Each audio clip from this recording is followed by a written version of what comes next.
আপনার বন্যা কবলিত 13টি জেলায় মানুষ যে কষ্টে দুর্বিষহ জীবনযাপন করছেন, এতে প্রতিটি মানুষেরই হৃদয় আছে।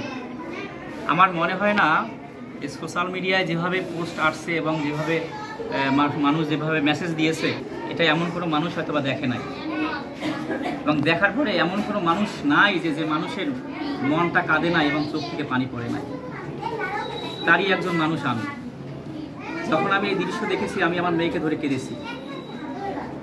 তখন থেকে আমি একটা উপলব্ধি করেছি যে না, আমাদের ছোট প্রতিষ্ঠান যদিও, তবু এই মানুষের জন্য কিছু করা দরকার।